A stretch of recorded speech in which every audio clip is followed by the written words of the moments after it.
아, 2절입니다. 지진 재해도입니다. 재해도. 단어가 익숙치 않은데요. 해저드라고 합니다. 지진이 발생할 가능성을 추정하는 겁니다. 보면은 기존의 지진 관측 자료와 그다음 지실 조사 자료 등을 근거로 해서 어떤 지역에서 발생 가능한 규모를 추정하고요. 먼저 규모를 추정합니다. 그다음 발생 지진파의 특성을 예측하고 어떤 형태의 어떤 특성을 가진 지진이 발생할 것이다 예측을 하고 난 다음에 이를 통해서 산정한 예측한 지반 운동 수준 뭐 PGA 값이 얼마다 혹은 뭐 SA 값이 얼마다 뭐 이렇게 예측한 지반 운동 수준이 특정한 지반 운동 수준, 우리가 뭐 설계 최대 지반 가속도 뭐 0.11g, 0.22g를 초과할 확률이 아니라 확률을 구하는 것을 이제 지진 재해도 분석이라 합니다. 근데 초과할 확률은 뭐 어떻게 하냐면은 1년에 이러한 지진이 발생할 횟수를 나타냅니다. 그래서 람다 값인데요. 연 초과 확률 혹은 연 초과 횟수라고 부르고 기호로는 람다, 감마, 누 값을 주로 씁니다. 그래서 횟수기 때문에 우리가 얘기하는 주기입니다. frequency. 주기의 역수는 주기의 요것의 frequency의 역수는 주기가 되고요. 그래서 연초과 확률, 연초과 횟수의 역수는 재현 주기가 됩니다. 뭐 2400년이 될 수 있고 2500년이 될 수 있고 다른 얘기를 하면은 이 지진이 발생할 확률은 2400년 분의 1이다라는 것은 1년에 발생하는 횟수를 뜻하게 됩니다. 이렇게 람다 값이라고도 쓰고 누 혹은 어떤 사람은 갬마 값이라고도 합니다. 그래서 지진 재해도 분석이란 것은 그러니까 이런 것들을 구해내는 걸 지진 재해도 분석이라고 하고 지진 재해도 분석이란 것은 지진의 불확실성을 통계적으로 고려하는 확률론적 재해도 분석 probabilistic seismic hazard analysis와 특정 경우의 지진만을 고려하는 결정론적 지진 재해도 분석이 있다. 그래서 SHA, 지진 재해도 분석이란 것은 확률론적인 분석이 있고 결정론적인 분석이 있다. 두 종류가 있다. 그래서 보통은 이렇게 써가지고 지진 위험도 평가, 지진 안전성 평가에 사용을 합니다. 두 가지 종류가 있다. SHA는 두 가지 종류가 있다. 예, 특정 지진이냐 아니면 임의의 지진이냐에 대해서 PSHA를 구하는 수식을 한번 보겠습니다. 수식이 약간 까탈스러운데요. 잠깐 보면은 수식이 너무 복잡하죠. 그래서 어떤 하나의 지진에 대해서 지진이 특정한 값을 지진의 크기가 특정한 우리가 뭐 기준치 값을 초과하는 횟수, 연초과 횟수를 구하는데 어떤 한 지진에 대해서 구하고 난 다음에 그것이 이제 지진원이 하나뿐만 아니라 여러 가지가 있으니까 그 모든 지진원에 대해서 다 더해주게 되면은 어떤 지역에서 지진이 들어왔는데 그 들어온 지진이 어떤 값 이상이 될 확률을 구할 수 있습니다. 맨 처음에 어떤 하나에 대해서 구하고 난 다음에 그 하나의 지진원 특성을 분석하고 난 다음에 사실은 거기서 발생할 수 있는 지진들은 어떤 건설될 부지에서 평면도를 보면 여기서 지진이 발생할 수 있고요. 지진이 발생할 수 있고 발생할 수 있고 발생할 수 있고 발생할 수 있는데 이 어떤 지진에 대해서 번째 지진에 대해서 이제 이 지진이 여기서 지진이 발생해서 우리가 구조물을 건설하려는 위치에서 어, 지진이 전달돼 가지고 그 지진이 어떤 값을 초과할 확률을 구해보면은 요것을 이제 람다 i라고 부르고요. 근데 모든 것들을 다 더하게 되면은 람다 값이 됩니다. 람다 값이란 것은 람다 i 값을 모두 더한 거다라고. 람다 i 값은 i 번째 지진원에서 거기 어떤 크기 이상의 지진이 발생할 확률이고요. 보면은 i 번째 지진에서 거기 그 지진원에서 그 규모 M 이상인 지진이 발생할 연초가 1년에서 몇 번 발생하는지를 먼저 구해야 되고요. 그 다음에 그 큰 지진 중에서 M이라는 지진이 발생할 확률하고 M이 발생했을 때 거리가 R만큼 떨어져 있을 경우 우리는 파열거리 혹은 F값은 파열거리 혹은 R이란 것은 파열거리 혹은 진원거리라고 부르고요. 그 다음에 이러한 규모와 파열거리, 진원거리인 경우에 여기서 세로란 것은 조건부입니다. 이것이 했을 경우에 이렇게 될 확률. 근데 모든 지진의 규모를 다 더해보면은 그 지진이 발생하고 그 지진이 발생한 어, 지진의 크기가 우리가 특정 크기 이상이 될 경우입니다. 그래서 예, 전달된 지진이죠. 이렇게 발생할 지진입니다. 그래서 람다 I 값은 i번째 지진원에서 집안 운동 수준이 우리가 특정한 집안 운동 수준, 우리가 뭐 설계지 0.11이 될 수도 있고 0.22가 될 수도 있고 뭐 특정한 값을 초과할 확률이고요. NI라는 것은 여기 써있던 NI라는 것은 어, 지진원에서 규모가 미니멈 이상 왜냐하면 모든 지진들 작은 것들 쓸데없는 지진 다 포함하지 않고 어떤 일정 규모 되는 이상 지진이 발생할 확률 R이란 것은 좀 전에 진원거리, 파열거리 Mmax란 것은 최대 지진 규모고 최대값이 얼마 이상은 안 넘죠. 그래서 포화 수준이 있으니까요. 한계치. 그 다음에 이건 확률 밀도 함수 F값은 그 다음에 FRM이란 것은 M이 발생했을 때 I가 R이 되는 조건부 확률이고요. N이란 것은 N소스란 것은 모든 지진의 소스를 다 더한 겁니다. 그럼 국내에서 발생하는 PSHA 확률론적 지진 재해도 평가는 어떻게 할 것이냐? 상당히 어려운데요. 저희 연구실 홈페이지에서 요거를 만들어 가지고 지금 공개를 하고 있습니다. PSH 리스크 툴이라고 해가지고요. 파이썬으로 짜가지고 공개를 하고 있고요. 국내 집안에 대해서.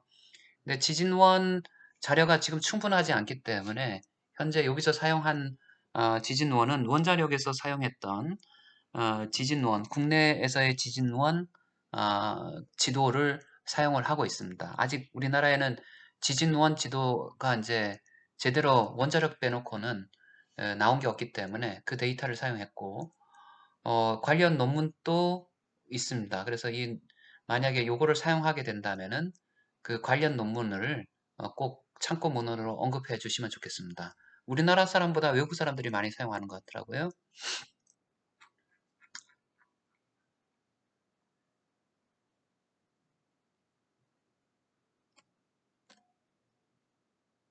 아, 우리나라에서는 이제 보통 우리가 지금까지 설계응답 스펙트럼이라는 것은 많이 들어봤는데요. 그것은 이제 정부에서 주어지는 거니까. 근데 어떤 특정 부지에서 그 부지의 거기 맞춤형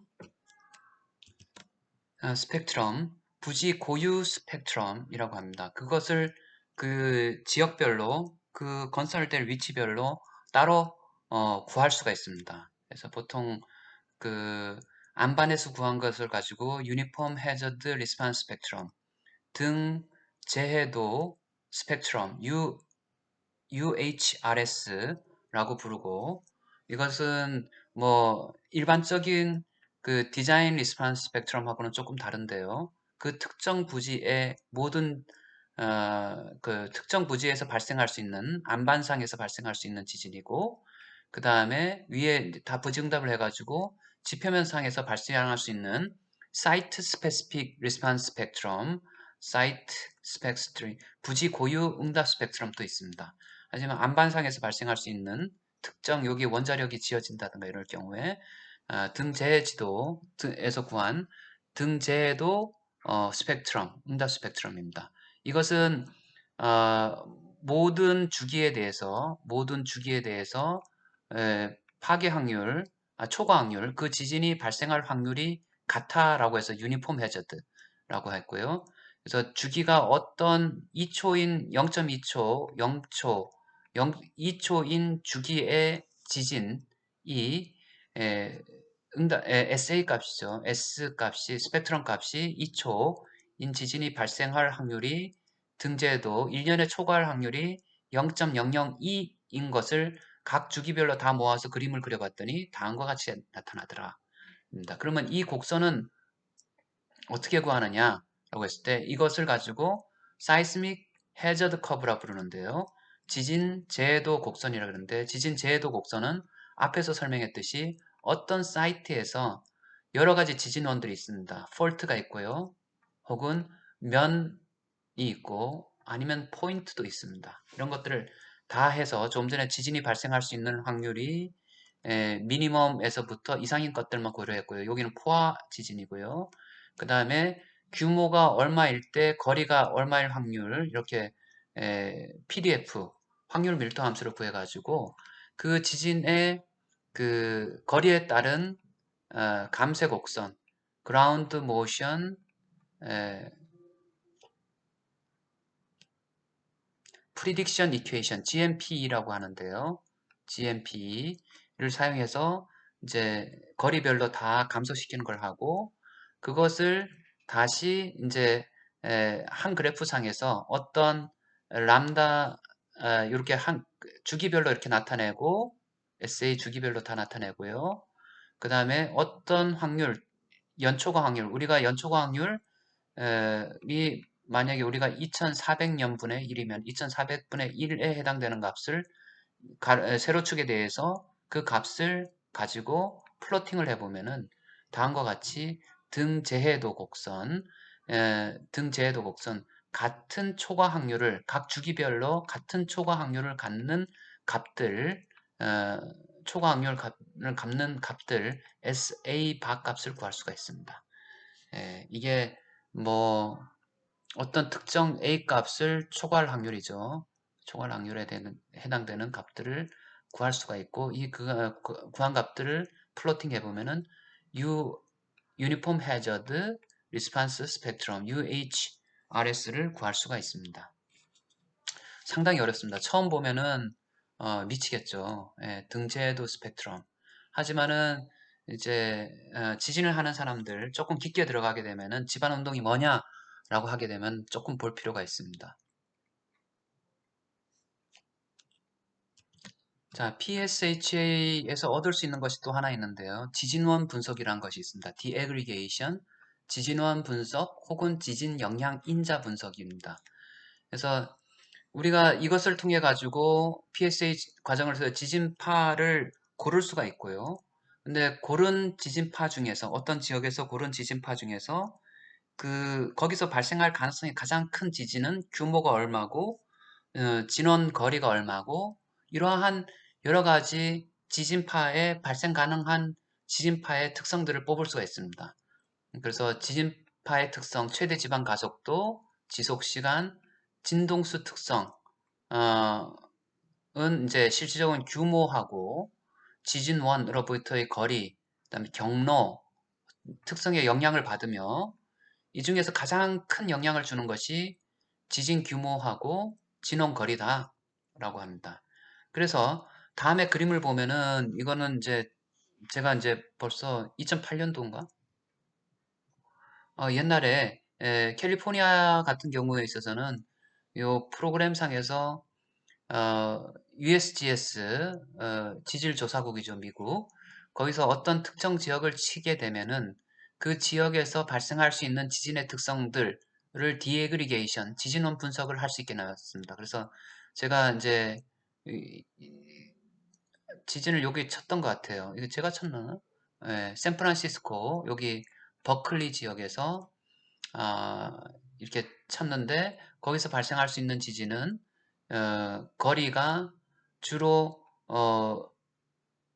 거기 지진의 규모는 7에서 8 사이가 이제 여러 가지 입력 데이터를 넣습니다. 넣어가지고 따다닥 하면은 그 안반상에서 발생할 수 있는 지진이 지진의 규모는 보면은 여기 딱 나와 있어 주로 두 개 폴트 여기서 두 개 폴트가 있고요. 이게 요 폴트가 있고 요 단층이 있고 요 단층이 있는데 그래서 20km 여기는 20km 떨어진 우리가 구하려는 지역은 여기잖아요. 여기선 20km 떨어졌고요.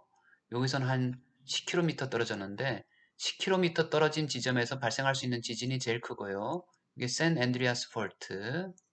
그 다음에 헤이워드 폴트. 여기서 헤이워드 폴트네요. 이게 20km 떨어져 있죠. 여기서 20km 떨어진 지점에서 발생하는 지진이 이렇게 많고, 규모 값은 우리가 원하는 규모 값은 요 정도의 지진이 가장 많이 발생할 수 있다. 7에서 8 정도의 규모가 많이 발생할 수 있다라고 합니다. 따라서 이 어떤 특정 지역에 대해서 지진원 분석을 하게 되면은 그 지역에서 발생할 수 있는 어떤 특정 지점에서 발생할 수 있는 이제 단층의 특성들이 이게 데이터베이스에 들어가 있어야 됩니다. 에, 어떤 지역을 찍었을 때 그 지역에서 발생할 수 있는 지진의 이제 집안 운동의 특성들이 있는데, 그 집안 운동의 특성에 가장 큰 영향을 미치는 것이 지진의 규모 M하고 지진의 규모와 거리입니다. 그래서 몇 미터 거리에서 규모 얼마 이상이 지진이 발생할 확률이 제일 크다라고 합니다. 우리나라 같은 경우에 있어가지고 뭐 예를 들어서 6에서 6.5 규모의 지진이 거리 R 값이 50 뭐에서 100km 미만인 경우가 100km 대략 50km인 구간에서 이 정도의 지진이 발생할 확률이 큰 지진이 발생할 확률이 제일 크다라고 얘기할 수 있는 거죠. 뭐 작은 지진들은 뭐 늘 발생하겠죠. 예, 그래서 지진 누원 분석을 통하면은 어떤 특정 지진 지역에서 어떤 값 이상의 지진이 발생했을 경우 그 지진은 이러한 특성을 가질 경우, 그래서 이 경우에 있어서 산 안드리아스 폴트에서 규모 7에서 8 정도의 지진이 발생해서 그 특정 지역의 특정 값, 그 특정 지역에 해당되는 설계 지진 가속도를 초과하는 지진이 될 가능성이 크다. 우리가 만약에 어떤 지역에서 집안 운동을 골라라 라고 그냥 얘기한다면은 그 고를 때 우리가 설계 지방 가속도를 주어졌는데 그 설계 지방 가속도보다 큰 값만 고르면 되지 않느냐라고 하는데요. 그보다 큰 지진을 골랐는데 그 지진은 규모 7에서 8 사이에서 발생한 지진이고 진원거리는 10km 정도에서 발생한 지진일 가능성이 크다라고 10개를 고른다면은 한 7개 정도는 여기서 골라야 되고 나머지 3개 정도는 여기서 골라야 되겠죠.